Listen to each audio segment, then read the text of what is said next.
lagi nih dengan kita Klik Podcast, dan di sini kita kedatangan tamu yang cukup spesial karena di sini kita mau bahas tentang sesuatu yang sangat menarik dan jarang sekali dari kita untuk membahasnya. Oke. Halo, Ko Yanto. Halo. Oke. Nah, jadi seperti yang saya jelaskan sedikit ya tentang Ko Yanto ini, yang seperti yang kita ketahui dan saya tahu juga, Ko Yanto ini adalah mungkin pelopor atau pemimpin dari komunitas donor darah yang ada di Samarinda. Nah, kalau lihat auranya Ko Yanto sendiri ini sudah terang gitu ya. Karena apa? Kalau bisa saya bilang banyak perbuatan baik yang dilakukan selama ini. Jadi mungkin selalu senang, selalu bahagia dan hubungannya ke donor darah. Nah, ini daripada kita penasaran, langsung aja nih kok kita mau bahas tentang, mungkin perkenalan diri dulu kali ya kok, siapa sebenarnya Ko Yanto ini kepada teman-teman. Iya. Selamat siang, Namo Buddhaya. Perkenalkan, nama saya Wianto Lesmana. Untuk profesi sehari-hari sebenarnya saya usaha, tapi juga aktif di berbagai kegiatan sosial, salah satunya di komunitas donor darah yang namanya Bubuhan Donor Darah. Bubuhan Donor Darah Samarinda. Ya. Kalau mungkin teman-teman yang bukan dari Samarinda, Bubuhan itu artinya kayak semacam apa ya? Perkumpulan ya, teman-teman komunitas seperti itu. Ya. Jadi seorang pengusaha dan punya kegiatan sosial juga, dan kalau sosial berarti nirlaba ya, non-profit gitu. Betul. Lalu kalau kita menuju ke komunitasnya sendiri nih, sebenarnya latar belakangnya seperti apa sih berdirinya komunitas Bubuhan Donor Darah Samarinda ini? Ya, awal terbentuknya Bubuhan Donor Darah Samarinda ini itu di bulan Mei 2016. Jadi itu historisnya itu terbentuk dari salah satu postingan di platform media sosial yaitu Facebook. Di situ tuh ada salah satu postingan yang mengangkat topik mengenai donor darah. Nah, di situ banyak sekali yang komentar, pertanyaan-pertanyaan yang timbul terkait donor darah. Kemudian juga banyak yang sharing terkait dengan kebutuhan darah pasien pada saat itu. Nah, kemudian salah satu penggiat donor darah yang juga pendonor rutin yang namanya Pak Budi Haryanto waktu itu berinisiatif untuk membentuk satu komunitas yang mengumpulkan para pendonor rutin supaya bisa mengedukasi masyarakat, terutama masyarakat Samarinda, akan pentingnya donor darah dan juga membantu kebutuhan pemenuhan kebutuhan darah para pasien yang selama ini mungkin kita sering sekali menemui broadcast kebutuhan darah pasien karena stok darah di PMI minim, sehingga mereka diminta untuk mencari donor supaya lebih cepat terpenuhi seperti itu. Oke. Lalu kegiatannya sendiri selain mungkin mengumpulkan pendonor rutin ini, apalagi ya Pak? Kegiatan rutinnya sudah pasti kita bikin event donor darah ya. Kalau untuk daily basisnya kita ada grup WhatsApp. Itu ada lebih dari 30 grup. Digolongkan sesuai dengan golongan darah masing-masing. Ya, jadi ada satu grup utama itu yang pertama kali terbentuk semua golongan darah. Lalu udah penuh nih. Kemudian terbentuklah sub grup sesuai dengan golongan darahnya. Dan ini sudah terbentuk. Untuk grup A itu ada 8 grup, grup B ada 9 grup, grup O ada 12 grup, paling banyak ini itu golongan darah O, kemudian AB ada 4 grup. Nah, jadi setiap kali ada kebutuhan darah pasien, kita share di situ. Kemudian juga event-event donor darah yang diadakan, kita juga share di sana, sehingga masyarakat lebih banyak yang terdorong untuk aktif mendonorkan darahnya. Seperti itu. Penasaran nih, di dalam grup WA itu kira-kira pembahasan apa sih kok? Biasanya kan kalau kita di grup keluarga gitu ya, sorry to say, biasanya bahasnya tentang hoax atau bagaimana. Kalau di sini apakah nanti ada edukasi juga ke mereka? Iya, pastinya. Jadi kan seperti halnya di grup-grup yang sifatnya formal, jadi ada aturan-aturan tentunya yang sering juga kita sampaikan ke para anggota. Salah satunya adalah untuk menjaga ketertiban dan juga menjaga agar tujuan grup ini dibentuk agar tetap sesuai pada fungsi awalnya. Jadi diusahakan untuk tetap topiknya tidak jauh-jauh atau tidak berada di luar lingkup donor darah. Jadi yang dibahas ya sesuai topik donor darah. Karena banyak sekali masyarakat yang masih awam, belum paham mengenai donor darah, bagaimananya, seperti itu. Kalau dari komunitas ini kan sebenarnya publik ya, Betul. bukan dari instansi pemerintah atau Betul. bagaimana. Tapi kalau kita tahu PMI itu bagian dari pemerintah. Ya. Nah, apakah ini bersinergi gitu Pak atau berkolaborasi dengan PMI?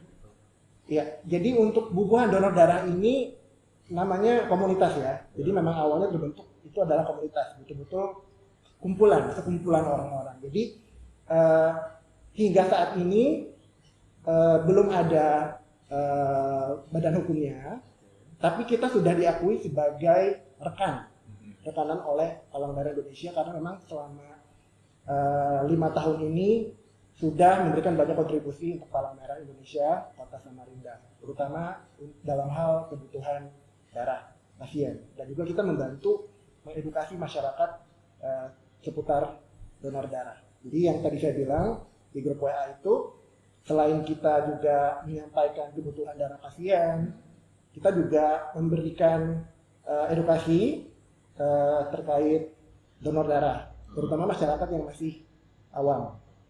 Jadi di dalam grup ini isinya macam-macam, ada yang masyarakat umum, ada yang memang donor rutin, ada yang bukan ada lagi ya, memang sebagian besar juga keluarga pasien, karena mereka tergabung di grup ini karena kita arahkan, oh kalau mau cari darah silakan gabung ke grup ini, sampaikan kebutuhannya, nanti akan ada admin-admin yang membantu untuk ibaratnya menyampaikan prosedur, karena kan untuk kebutuhan darah, mencari pendonor segala macam itu mungkin banyak yang baru pertama kali ya, seperti itu, nggak tahu harus bagaimana. Nah itulah tugas para admin di komunitas donor darah ini untuk membantu, membimbing supaya kebutuhan darah pasiennya lebih cepat terpenuhi. Nah, kalau dari anggota komunitas ini, kalau yang saya bisa kira-kira mungkin ada nggak kok yang misalnya nih dia pernah dibantu keluarganya oleh hubungan donor darah, lalu setelah selesai terbantu mereka merasa kayak mau balas budi gitu ya, jadi membantu gitu, ada nggak ya? Banyak. Iya, jadi salah satu kita kenapa kalau misalnya ada broadcast kebutuhan darah, kan selama ini seringnya berantai aja ya, forward orang satu ke orang lainnya. Ketika broadcast itu sampai ke saya selalu minta keluarga pasien untuk gabung ke dalam grup yang mereka perlukan golongan darahnya, supaya mereka bisa melihat, oh ini loh usaha dari para admin untuk membantu. Kemudian juga bagaimana para pendonor ini antusiasnya untuk bisa membantu keluarga mereka. Nah, jadi dari situ mereka akan lebih apresiatif terhadap upaya para pendonor untuk membantu mereka. Dan biasanya yang terjadi adalah ketika kebutuhan darahnya sudah terpenuhi, mereka akan melakukan hal yang sama. Jadi ini seperti chain reaction gitu, saling menggulung juga. Iya, menggulung. Banyak sekali, ini saya sampai merinding ini, karena banyak sekali saya menemukan para pendonor yang awalnya dari keluarga pasien yang belum pernah donor dan tidak mau donor awalnya. Tapi ketika mereka sudah mengalami sendiri susahnya cari pendonor, dan betapa para pendonor itu sukarela, antusias untuk membantu keluarga mereka. Mereka merasa sangat terbantu, merasa sangat merasa betapa besarnya jasa seorang pendonor untuk menyelamatkan nyawa orang yang mereka cintai, dan akhirnya mereka juga tergerak untuk akhirnya melakukan hal yang sama untuk membantu orang lain juga. Oke. Nah, kalau dari komunitas ini sendiri ada tempat kerja atau base camp gitu nggak? Kalau dibilang base camp, kita sekretariatnya gabung sama gedung PMI. Iya, karena memang seperti yang saya sampaikan tadi, kita sudah dianggap sebagai rekanan. Jadi kita dikasih wadah untuk ibaratnya ya butuh surat menyuratnya di PMI. Terus juga kalau misalnya mau rapat boleh di PMI seperti itu. Jadi memang luar biasa sekali support dari PMI, memberi wadah, memberi kesempatan bagi bubuhan donor darah Samarinda untuk berkegiatan dan berkontribusi untuk masyarakat Samarinda. Oke. Nah, kalau misalnya nih dari tahun 2016 ya, sampai saat ini ada kayak mengadakan event di suatu tempat untuk buat donor darah bersama gitu? Iya. Kalau untuk event donor darah itu sering sekali kita adakan dan sudah bekerja sama dengan berbagai pihak ya, terutama pusat-pusat keramaian. Ya, jadi karena memang paling banyak pengumpulan kantong darah itu ketika kita mengadakan event donor darah ini di pusat keramaian, seperti di mall misalnya. Jadi ada beberapa mall yang memang sudah rutin sekali menggandeng hubungan donor darah sama Samarinda untuk mengadakan kegiatan donor darah. Jadi ibaratnya simbiosis mutualisme. Betul. Jadi kita mendatangkan massa, mereka juga otomatis juga salah satu tujuan sosial mallnya mereka juga tercapai. Amin, ya. Betul. Dan kita juga dari hubungan donor darah dan PMI juga otomatis terbantu karena ada massa nih yang mungkin tadinya cuma niatnya jalan-jalan aja ke mall, tapi lihat tuh ada kegiatan donor darah, ikutan seperti itu. Jadi otomatis perolehan kantong darah lebih banyak ketimbang kita mengadakan event di luar. Begitu. Tapi ada juga kan yang memang ada pengumuman 2 minggu yang lalu atau seminggu yang lalu, bahwa di satu mall ini akan ada event donor darah, jadi mereka udah siap-siap untuk ke mall itu. Dan Pasti. ada juga yang mendadak gitu ya, di tempat. On the spot. Wah. Iya, banyak. Iya. Jadi tiap kali kita mau event donor darah kan pasti ada posternya tuh, flyernya. Nah, jadi kita jauh-jauh hari sebelumnya sudah kita sebarkan. Jadi para pendonor tahu nih, nanti tanggal sekian di tempat ini ada event donor darah. Saya udah jadwalnya. Nanti saya mau donor. Atau misalnya, saya belum jadwalnya, tapi saya punya mungkin adik atau suami atau istri yang sudah jadwalnya ini bisa nih saya bawa. Banyak yang seperti itu. Oke. Lalu kalau ditanya ke personal Wianto sendiri nih, kenapa mau melakukan ini kok? Mungkin sebelumnya ada pengalaman apa gitu? Kalau untuk pengalaman pribadi sejauh ini belum ada ya. Tapi mungkin salah satu yang bikin saya tergerak itu karena saya juga rutin mendonorkan darah dan saya sering melihat sekali di PMI betapa banyaknya orang-orang yang meminta tolong para pendonor untuk mendonorkan darah buat keluarga mereka. Karena kan untuk di Samarinda, terutama di rumah sakit RSUD AWS, itu kan rumah sakit rujukan ya. Betul. Jadi banyak sekali pasien-pasien dari luar daerah yang dirawat di AWS, dan ketika stok darah di PMI sedang minim, ketika mereka memasukkan permintaan darah, PMI akan minta mereka untuk mencari pendonor. Nah, bagaimana? Mereka tidak punya kenalan di sini. Apa yang mereka lakukan untuk mendapatkan pendonor? Salah satunya adalah mereka standby di PMI untuk meminta tolong kepada para pendonor yang datang donor rutin. Seperti itu. Jadi mereka tanyain, setiap pendonor yang datang ditanyain, Bapak, Ibu, golongan darahnya apa? Kalau misalnya golongan darahnya sama, bolehkah bantu untuk keluarga saya? Seperti itu. Banyak sekali yang seperti itu di PMI. Jadi pemandangan sehari-hari. Jadi bikin saya tergerak gitu. Sehingga saya akan memaksimalkan grup hubungan donor darah ini supaya bisa membantu lebih banyak lagi orang-orang yang seperti itu, yang kesulitan mendapatkan pendonor. Jadi dulu itu jadi semacam, kalau saya sih jadi pemandangan yang menyedihkan ya di situ ya. Kayak keluarganya juga berarti yang menanyakan si pendonor rutin yang menunggu itu ya. Betul. Langsung satu persatu dan prosedurnya menjadi lebih lama akhirnya. Betul.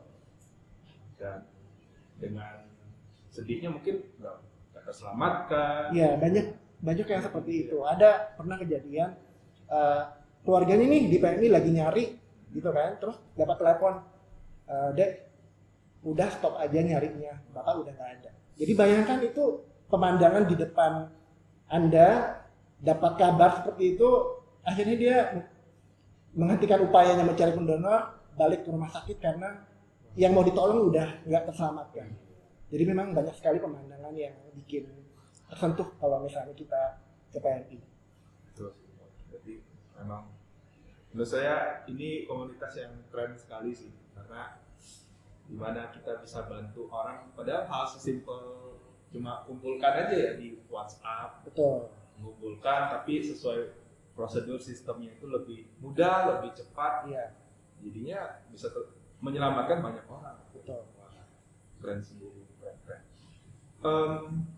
Lalu kalau kita ke donor darahnya nih kok, Iya. ada prosedur atau hal-hal apa nih yang mungkin biasanya harus dipersiapkan bagi seorang pendonor? Mungkin dari sobat klik di sini ada yang belum pernah donor atau belum punya pengalaman, bisa diceritakan kok. Ya, jadi sedikit share dari saya mengajak nih teman-teman semua untuk bisa rutin mendonorkan darahnya. Karena dengan kita rutin mendonorkan darah, selain kita menjaga kesehatan diri sendiri, kita juga membantu banyak orang. Satu kantong darah bisa menyelamatkan 3 nyawa. Nah, jadi persyaratannya adalah yang pasti kita harus sehat, fisik dan mental ya, harus sehat. Nah, kemudian nanti di saat kita ke PMI akan ada serangkaian tes yang harus kita jalani, seperti pengecekan tekanan darah, tensi, dan juga kadar HB oleh petugas PMI. Nah, nanti kalau misalnya dari 2 tes itu sudah dinyatakan lolos oleh petugas, maka bisa langsung donor darah di hari itu juga.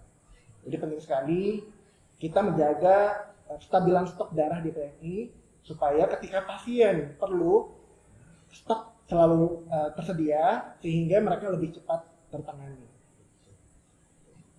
Tadi Pak Wianto sempat ngomong tentang kita jadi lebih sehat ya, Ya. kalau mendonor itu kenapa?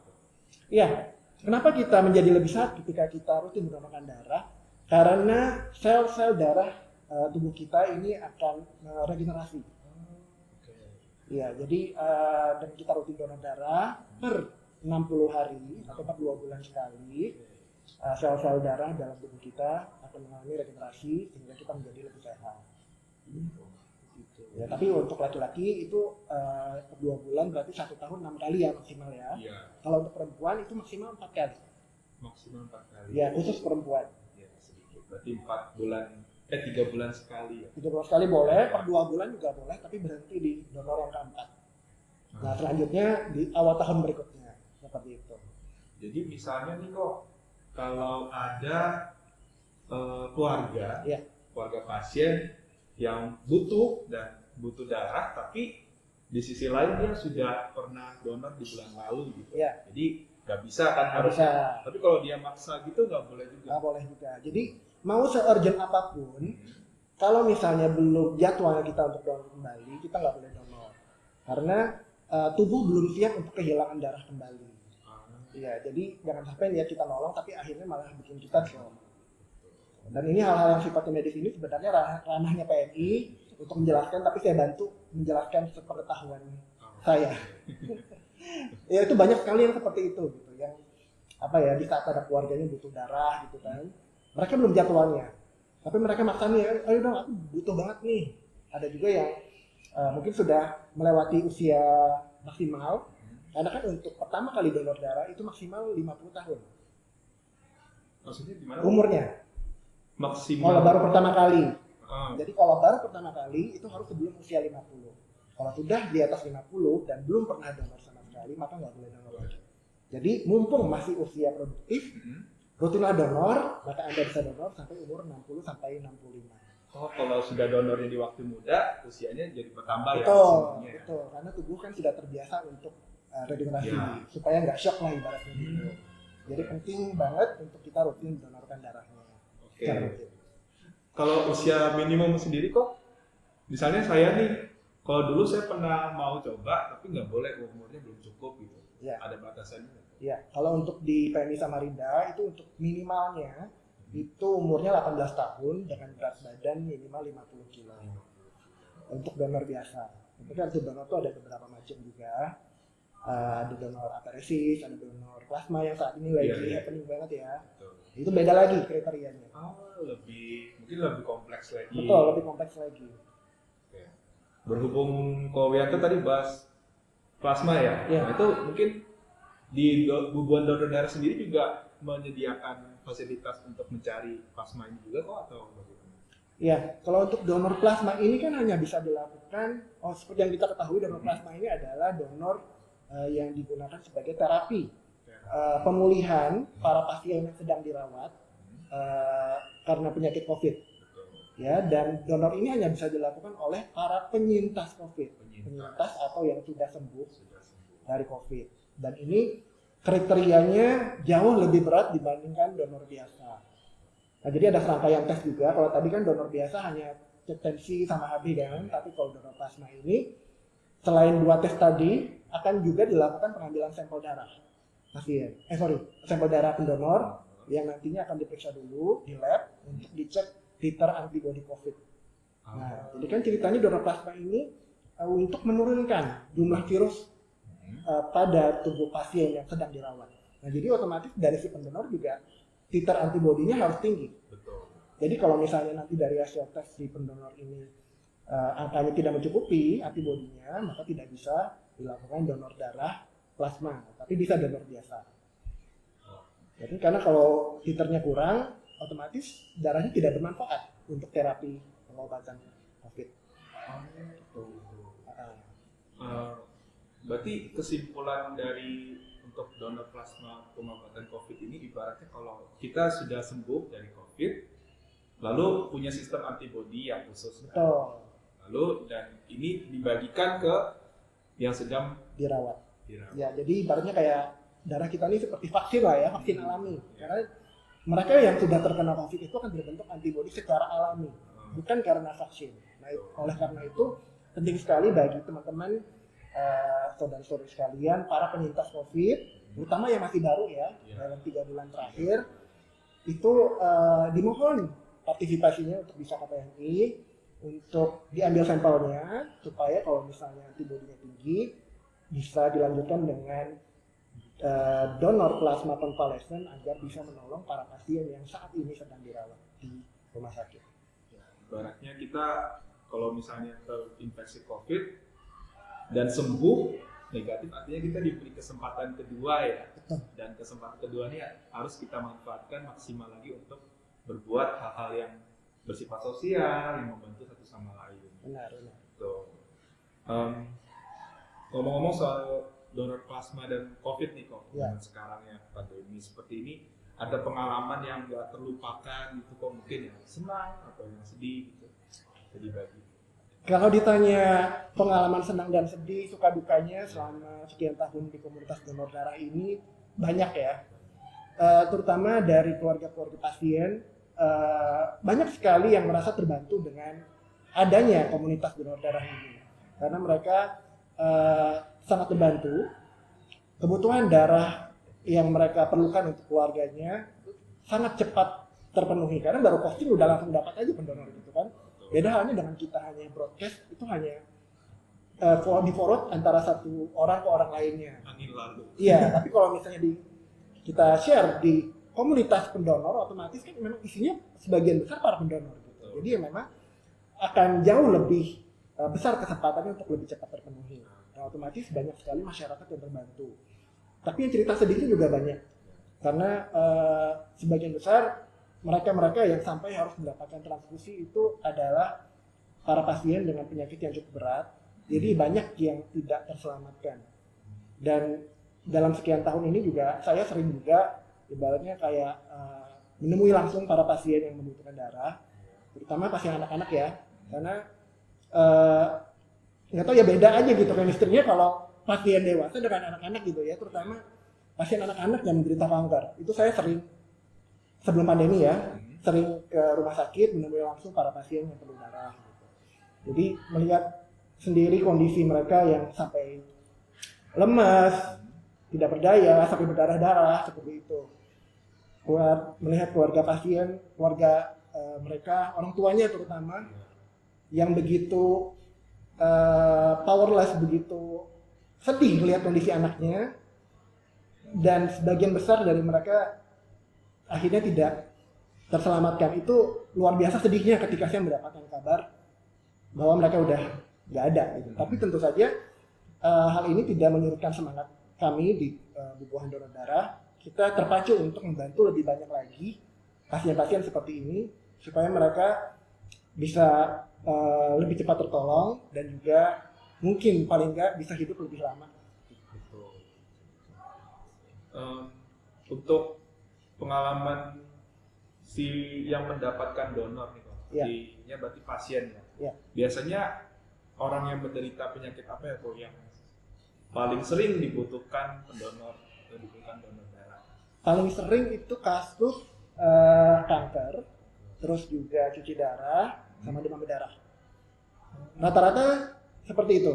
Iya. Tapi tentu saja juga banyak penyakit-penyakit lain yang juga membutuhkan transfusi selain 3 penyakit yang saya sebutkan tadi. Cuman 3 itu yang mayoritas. Jadi kalau saya mau fokuskan di bagian cuci darah gitu, Iya. yang saya tahu berarti yang itu penderita gagal ginjal, Betul. dan penyakit ginjal lah ya. Iya. Itu donor darahnya tetap darah biasa yang biasanya itu atau donor plasma ya? Donor biasa. Biasa. Jadi kalau kita sebut donor biasa itu nanti di PMI akan ada pemilahannya lagi. Jadi ada banyak komponen darah. Jadi ada trombosit, ada PRC atau packed red cells, ada beberapa lagi yang lain. Nah itu komponen-komponen darah itu akan diolah dari darah mentah nih ceritanya, yang baru selesai didonorkan. Jadi akan diolah oleh PMI sesuai dengan kebutuhan darah pasiennya. Jadi penyakit apa, maka komponen darah yang dipakai apa, seperti itu. Jadi beda kasus, beda juga komponen darah yang dipakai. Nah kalau untuk yang plasma konvalesen tadi khusus untuk penanganan penyakit COVID. Dan itu prosedur donornya sama aja.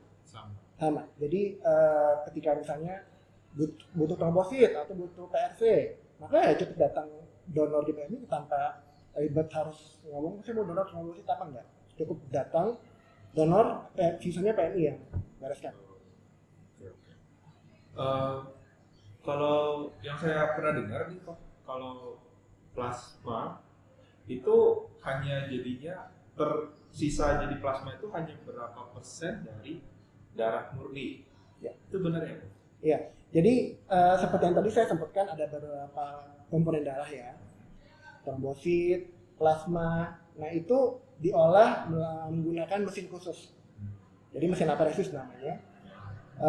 Itu donornya jauh lebih lama ketimbang donor biasa. Kalau donor biasa kan mungkin 8-10 menit selesai, tapi kalau misalnya donor aferesis trombosit atau aferesis plasma itu bisa 1-2 jam.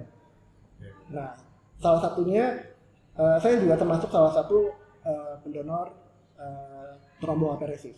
Jadi yang diambil cuma komponen trombositnya aja. Nah, apa yang membedakan tromboaferesis dengan trombosit biasa? Kalau trombosit biasa dari satu pendonor satu kantong trombosit. Tapi kalau menggunakan metode tromboaferesis itu satu kantong aferesis itu setara dengan 10 kantong trombosit biasa. Jadi tidak perlu mencari 10 pendonor. Bisa didapat dari satu pendonor. Misalnya nih, satu pasien kanker butuh 10 trombosit. 10 kantong trombosit. Itu tidak perlu cari 10 pendonor. Bisa didapatkan dari satu pendonor aferesis.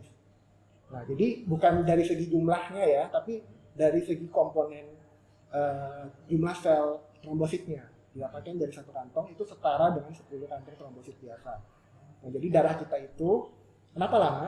Karena dimasukkan dalam satu mesin aferesis itu diolah, dipisahkan komponennya, yang trombositnya diambil, komponen darah lainnya yang tidak terpakai dikembalikan dalam tubuh. Jadi ada proses draw sama return. Jadi ada proses penarikan, ada yang dikembalikan lagi. Nah itu yang bikin lama. Nah sama juga halnya seperti yang plasma konvalesen, itu yang diambil cuma komponen plasmanya aja. Nah kalau yang donor tipe yang seperti ini, tromboaferesis dan juga plasma konvalesen yang menggunakan mesin, itu bisa donor kembali hanya dengan jeda 2 minggu saja. Oh malah lebih cepat. Lebih cepat, jadi 2 minggu lagi setelah donor itu bisa donor kembali apabila ada permintaan. Karena sifatnya ini tidak di stok, jadi hanya diproses ketika ada permintaan. Dan langsung ditransfer. Ya, jadi setelah diambil, dicek darahnya bebas virus apa segala macam, akan langsung diberikan ke pasien yang memerlukan. Jadi on call, jadi nggak seperti donor biasa yang sifatnya di stok ya. Tapi kalau plasma konvalesen bisa sampai 1 tahun dalam kondisi beku. Kalau disimpannya ya? Ya, kalau yang tromboaferesis tadi 5 hari maksimal. Tapi kalau misalnya darah yang biasa itu ada lama penyimpanan juga tuh? Iya, jadi yang seperti tadi saya sebutkan, darah ada komponen-komponennya. Kalau trombosit itu 5 hari, kayak PRC, WB, whole blood ya, itu bisa sampai 1 bulan. dalam penyimpanan dalam suhu tertentu. Itu sebabnya keluarga pasien yang memerlukan darah dari rumah sakit mereka membawakan termos khusus. Jadi untuk menjaga suhu dan kualitas darahnya supaya tetap dalam kondisi baik. Gitu. Jadi tapi kalau misalnya saya pikir-pikir lagi ya, dari kesediaan stok darahnya itu minim, lalu juga usia atau masa simpan dari darah itu sebentar, sepertinya nggak mungkin ya kok mungkin di bank darah itu jadinya banyak yang expire, jadi kayak menjadikan persepsi calon pendonor itu kayak berpikir yang donor nih banyak, kalau misalnya saya lagi takutnya nggak kepakai nih darahnya. Ada mungkin apakah pasti habis atau bisa lewat dari tanggal expire? Iya, kebutuhan darah itu sifatnya fluktuatif ya, stoknya juga fluktuatif. Per tiap menit itu berubah stok darah. Ada yang satu pasien mungkin perlunya sampai 10 kantong gitu kan. Stok yang tadinya mungkin stabil tiba-tiba bisa drop seperti itu karena ada beberapa pasien tertentu dengan kasus penyakit tertentu butuhnya cukup banyak. Nah, ketika mereka perlunya banyak, kalau misalnya stok sedang aman ya pasti mau berapa pun yang mereka minta akan dikasih. Tapi ketika stok lagi minim, maka mungkin dari PMI akan ngasih mungkin beberapa kantong atau bahkan tidak dikasih sama sekali karena stok sedang minim nih ceritanya. Jadi mereka akan diminta untuk mencari pendonor. Tapi ketika stok lagi aman, mau berapa pun diminta, stok akan diberikan. Nah itu sebabnya kenapa tadi saya mengajak teman-teman untuk bisa rutin mendonorkan darah supaya stok tetap terjaga, supaya pasien yang perlu ketika memasukkan darah, stok darah yang diperlukan ada, kebutuhan lebih cepat terpenuhi, pasien lebih cepat tertangani. Nah kemudian mengenai darah yang expired tadi, dari PMI juga ada namanya manajemen stok darah ya. Jadi per golongan darah, per komponen darah itu ada stoknya maksimal sekian kantong, stok harian, stok bulanan. Supaya seperti itu tadi mencegah supaya tidak banyak atau kalau bisa nol deh stok darah yang sampai expired. Seperti itu. Karena kan otomatis kalau expired tidak bisa dipakai, harus dimusnahkan darah itu. Pemusnahannya pernah dengar-dengar nggak kok gimana caranya? Pemusnahannya itu dengan metode tertentu dan itu di salah satu rumah sakit di Samarinda. Jadi bukan sekedar dibuang ya, tapi ada metode tertentu supaya darah ini tidak jadi limbah seperti itu. Kalau dari balik ke hubungan donor darah Samarinda nih kok, sampai saat ini jumlah anggotanya itu berapa? Jumlah anggota sekitar 9 ribuan ya. 9 ribuan. Jadi awalnya kita kan dari grup Facebook dulu nih. Nah, tapi komunitas dan komunikasinya ini lebih banyak terjadi di WhatsApp karena kan real time sifatnya. Betul. Jadi tidak semua yang tergabung di Facebook ada di grup WA dan tidak semua yang di grup WA juga ada di Facebook. Jadi kalau digabungkan ya kurang lebih ada 9.000 10.000 yang tergabung.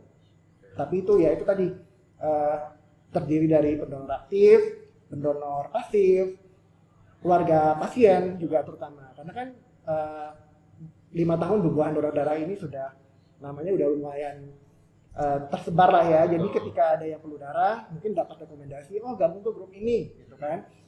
Jadi memang sebagian besar isinya keluarga pasien gitu yang mungkin habis gabung akhirnya memutuskan untuk bertahan jadi pendonor juga seperti yang tadi kita bahas, ataupun mungkin habis gabung kebutuhan darahnya udah terpenuhi terus cabut keluar dari grup. Banyak juga yang seperti itu.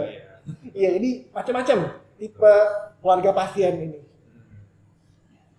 Dan cakupan peserta atau simpatisan yang ada di grup ini juga, apakah ada pendonor yang maksudnya dia itu nggak bisa, mungkin aja HP-nya kurang ataupun memang dari medis tidak memperbolehkan dia untuk donor, tapi tetap join gabung di komunitas juga ada? Ada, jadi sekian persen simpatisan dengan kriteria yang seperti kita tadi ngomong, itu banyak juga yang mereka tidak memenuhi kriteria sebagai pendonor, tapi juga sangat ingin membantu kebutuhan darah pasien. Salah satunya dengan ikut menyebarkan informasi yang ada di grup itu, seperti kebutuhan darah, event donor. Jadi mereka turut menyebarkan ke lingkungan mereka. Jadi otomatis juga turut berkontribusi dalam membesarkan komunitas ini supaya lebih banyak lagi masyarakat yang terbantu. Oke. Dan kalau di komunitas ini sendiri selama kurang lebih 6 tahun ya Mas Sudaya, ada pencapaian apa nih kok yang membuat apa ya seluruh anggota itu mungkin bangga dan salut terhadap komunitas ini? Kalau untuk pencapaian tentunya bermula dari sebuah komunitas yang belum ada apa-apanya sehingga sekarang sudah bisa mendapatkan pengakuan dari PMI meskipun belum secara hukum legal ya, tapi sudah memberi kontribusi yang sangat banyak, terutama juga dalam hal pemenuhan kebutuhan stok darah. Karena terutama selama pandemi kemarin banyak sekali instansi-instansi yang biasanya mengadakan event donor darah akhirnya stop, kantor-kantor yang mungkin rutin donorkan darah karena PPKM dan sejenisnya mereka tidak bisa lagi mengadakan. Dan kita di Buku Donor Darah mendapatkan privilege khusus dari PMI dan juga dari instansi pemerintah izin khusus untuk tetap mengadakan event donor darah dengan protokol kesehatan yang ketat. Dan perolehan darah yang kita adakan selama pandemi ini cukup tinggi, hampir tidak ada bedanya dengan sebelum pandemi. Jadi misalnya kita per event itu bisa sampai kisarannya ya 150 sampai 300-an kantong perolehannya. Jadi kayak misalnya sebagai gambaran perolehan 350 kantong itu pesertanya kurang lebih 400 sampai 450 yang mendaftar. Karena kan tidak semua yang daftar itu lolos cek kesehatan. Jadi orang datang daftar, oh ternyata belum jadwalnya misalnya, atau juga oh ternyata tidak memenuhi syarat. Pas dicek HB-nya kurang, tensinya kurang. Nah seperti itu kan gagal. Tapi kan termasuk sebagai peserta juga sebenarnya. Jadi ya biasa 50 sampai 100-an gagal itu hal yang biasa. Sebenarnya mau curhat juga di saya pernah berapa kali mau coba donor darah, 2 kali ya. Gitu. Kan baru 18 gitu ya. Saya tunggu, oh sudah 18. Mau coba, wah nggak bisa katanya HB-nya terlalu tinggi. HB-nya terlalu tinggi. Karena itu dulu saya masih ngekos ya, mungkin makanannya kacau ya. Kurang baik pola makannya, jadi mungkin kurang tidur juga. Nah, itu ada faktor tertentu nggak? Iya, jadi ada banyak faktor yang mempengaruhi kualitas darah ya, dan juga syarat untuk bisa mendonor seperti yang tadi HB itu minimal 12,5 sampai 17 batasnya. Untuk tekanan juga 110 sampai 150 per 70 sampai 90. Nah, jadi salah satu aja dari 2 komponen tadi di luar dari syarat, maka kita tidak bisa donor. Nah, jadi yang penting adalah bagaimana caranya supaya kita bisa mendonorkan darah, jaga pola hidup, pola makan, pola istirahat, pastikan kondisi kualitas tidur dan makannya baik. Kalau misalnya seperti yang kasusnya Victor tadi HB-nya tinggi ya, itu perbanyak minum air putih, kurangi makan daging merah. Iya, konsumsi sayuran hijau juga diperbanyak, terutama yang mengandung zat besi. Itu penting sekali dalam pembentukan darah. Dari sampai saat ini nih kok sudah jadi relawan ya, kalau bisa saya bilang ya, di Buku Donor Darah ini ada pengalaman unik apa nih kok yang mungkin lucu? Kalau pengalaman unik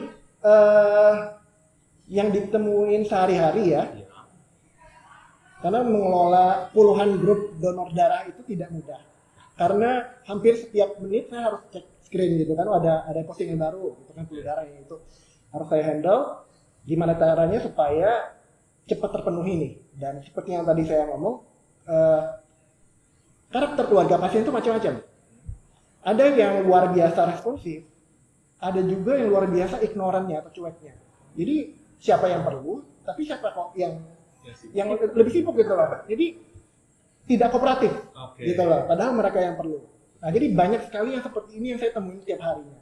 Jadi kayak yang kita sebagai pengurus yang membantu ini rasa dongkol, kesal itu pasti ada, tapi bagaimana caranya supaya kita tetap bisa melayani dengan baik. Karena kan kita ini sifatnya sosial itu pertama, kemudian juga pelayanan ya. Jadi kita ada nama baik yang harus kita jaga. Jadi mau sekesal apapun, tetap saya harus ladenin dengan baik. Betul. Ya, jadi ada yang seperti itu. Ketika perlu ya, postingnya luar biasa. Saya perlu sekian kantong, tolong bantu saya. Tapi ketika kita sudah dapat nih rekan-rekan yang mungkin mau donor ya, kita infokan, tolong di follow up. Cuma dibaca doang, seperti itu. Tapi kan ketika kan grupnya ada banyak ya, yang mau donor juga pasti bukan cuma satu. Dan itu nomor-nomor para pendonor itu saya forward ke keluarga pasien untuk mereka follow up. Gitu kan. Nomor WA-nya. Iya, jadi kita bantu keluarga pasien itu supaya lebih cepat mendapatkan pendonor. Tapi tetap dari keluarga pasien juga harus ada upaya untuk memfollow up dengan baik para pendonor. Ini para pendonor ini orang yang menyelamatkan keluargamu loh, gitu loh. Banyak sekali yang ketika saya share nomor handphonenya para pendonor itu mereka cuma baca doang, itu juga nggak dihubungin. Jadi saya tanya, sudah dihubungin atau belum sama keluarga pasien? Belum Pak. Udah sabar. Ada juga sampai di PMI, sudah sampai di PMI. Pak, nama pasiennya siapa? Loh, belum dihubungi sama keluarga pasien? Belum Pak. Jadi banyak seperti yang itu. Jadi kayak ini yang perlu sebenarnya siapa sih gitu loh. Malah para pendonornya tidak di-follow up dengan baik. Jadi sebenarnya beneran perlu apa enggak? Jadi banyak sekali yang pengalaman yang seperti ini. Tapi ya balik lagi ke tujuan utama kita adalah membantu pasiennya. Jadi mau seburuk apapun, setidak kooperatif apapun dari keluarga pasien, tetap fokus kita adalah membantu pasiennya. Jangan sampai karena kita kesel dengan keluarga pasien ini jadinya kita enggak kita bantu akhirnya kan. Gitu. Karena kalau sampai kenapa-kenapa kita pasti akan nyesel. Karena banyak sekali pasien yang akhirnya keburu nggak ada sebelum mendapatkan darah. Karena kan namanya pembuluh darah itu berpacu dengan waktu. Jadi itu sebabnya kenapa kita sebisa mungkin cepat untuk mencari pendonor. Tapi kan bagaimanapun yang bisa membantu adalah para pendonor, bukan adminnya yang donor kan ya, tapi para pendonor. Jadi ketika mungkin nih sudah tengah malam, kan nggak bisa donor, ya kan, layanan donor darah sudah tutup. Para pendonor juga sudah istirahat, otomatis besoknya baru bisa kita sounding. Tapi ternyata ada yang keburu lewat seperti itu. Jadi fokus kita tetap membantu keluarga pasiennya, terlepas dari seberapa tidak kooperatifnya si keluarga pasien ini. Itu sih yang hal-hal uniknya yang saya temukan tiap hari. Tiap hari ada, pasti ada yang seperti itu. Mungkin aja ya dari keluarga pasien sendiri mungkin keadaan mentalnya masih shock gitu ya keluarga. Ya, ada juga yang seperti itu. Banyak sih hal-hal yang tidak menyenangkan di sini, tapi dibantu sangat gitu oleh komunitas ini supaya mempertahankan dan memperpanjang hidup seorang manusia loh ini ya. Berbicara tentang manusia. Mungkin terakhir kok, kalau mau join di komunitas Bubuan Donor Darah sendiri ini bagaimana dan syaratnya apa nih? Syaratnya mau kita bukan pendonor ataupun pendonor aktif maupun pasif ataupun keluarga pasien, kita membuka kesempatan seluas-luasnya bagi semua yang ingin bergabung supaya bisa mendapatkan edukasi terkait donor darah, informasi mengenai jadwal event donor darah, kebutuhan darah pasien dan lain sebagainya. Bisa join dengan cara mengirim WA di kontak person kami di 0896 1012 1984. Nah, nanti ketika WA ke nomor itu akan muncul pesan otomatis untuk menggabungkan Anda sesuai golongan darah masing-masing. Nah, jadi nanti bisa otomatis tergabung dalam grup. Seperti itu. Jadi terbuka kesempatan untuk semua kalangan tanpa ada batasan untuk bisa berkontribusi di komunitas ini. Semuanya ya kok tanpa batasan agama. Betul sekali. Oke. Nanti di YouTube ataupun di Spotify ataupun di Anchor juga ada ya di caption untuk nomor kontak person WhatsApp-nya ini kok biar lebih mudah ya dari sobat klik untuk bisa akses. Mungkin terakhir kok pesannya apa nih kok kepada seluruh sobat klik yang menonton?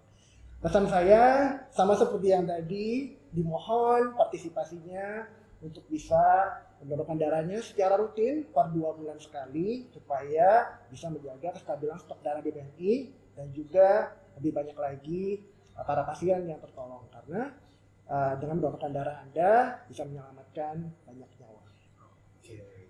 Oke, terima kasih dong Thank you. telah berbagi bersama kita dan menjelaskan tentang panjang lebar seluk-beluk suka duka dari komunitas yang sangat luar biasa ini, kalau bisa saya katakan ya, karena di sini kita fokusnya terhadap mempertahankan nyawa manusia yang kita tahu manusia ini sudah menjadi manusia aja udah langka, sudah apalagi kita bisa mempertahankan kehidupan manusia.